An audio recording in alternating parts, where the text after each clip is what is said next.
주간 정치 순서입니다. 유권자, 선거할 권리를 가진 사람입니다. 민주주의의 꽃이라 할 수 있는 선거에서 기본권인 참정권을 행사하는 주체이기도 한데요.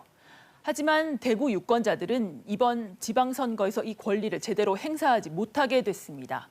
대구 기초단체장 2명, 광역의원 20명, 기초의원 3명은 경쟁자가 없어 무투표 당선이 확정됐기 때문입니다.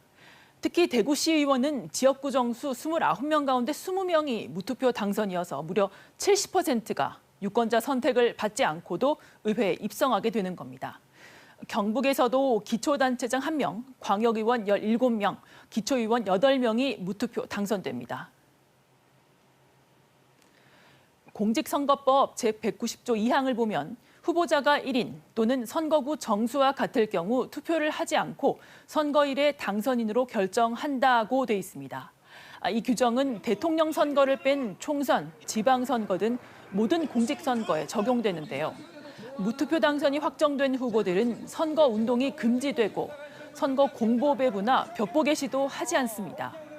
유권자가 모르는 사이 누군가가 지역 대표가 돼버리는 건데 참정권 박탈은 물론 정치 전반에 대한 무관심을 부추길 수 있다는 지적입니다.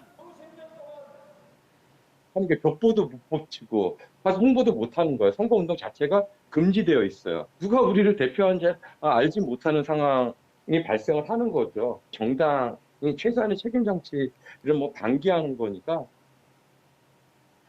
이 같은 무투표 당선은 특히 영호남 지역에서 두드러지는데요. 전국의 광역의원 무투표 당선 지역 106곳 중에서 90%가 넘는 96곳이 대구와 경북, 광주, 전남, 전북 이 5개 지역에서 나왔습니다. 모두 일당 독점 양상이 강한 곳들인데요.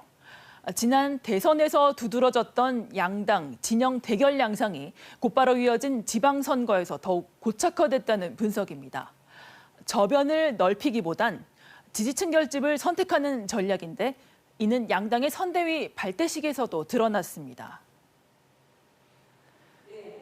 어제 열린 국민의힘 경북선대위 발대식, 광역 기초단체장과 광역 기초의원 후보 등 200여 명이 모인 자리는 축제를 방불케 했습니다.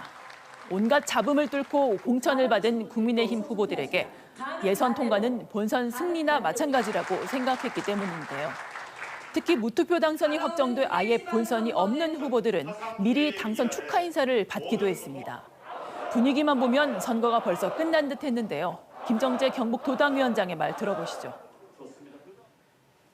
우리 경북 이제 모든 전쟁은 다 끝났습니다. 이제 지금부터는 진군한 일만 남았습니다. 반드시 압승하셔야 됩니다. 반면 대구 경북에서 대거 무투표 당선을 허용한 원내 제1당인 더불어민주당, 윤호중, 박지원 공동 비상대책위원장까지 참석한 가운데 오늘 선대위를 출범하고 결의를 다졌습니다. 오랜 일당 독재 체제를 심판해달라 호소했습니다.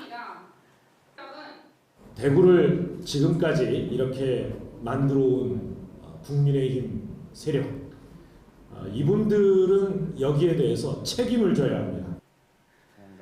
하지만 민주당의 이번 대구 공천 결과는 이 호소를 무색하게 하는데요. 대구 기초단체장 선거에선 절반, 시의원 지역구는 29곳 중 4명만 후보를 내서 시민들의 선택권을 빼앗는 결정적 빌미를 제공했습니다. 4년 전 지방선거에서의 성과에 도취돼 그동안 인물 발굴에 소홀한 결과라는 비판도 나오고 있습니다.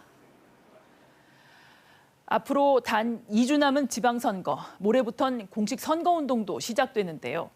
유권자가 가장 대접받는 시기여야 하겠지만 벌써부터 역대 최악의 투표율까지 우려되는 상황입니다.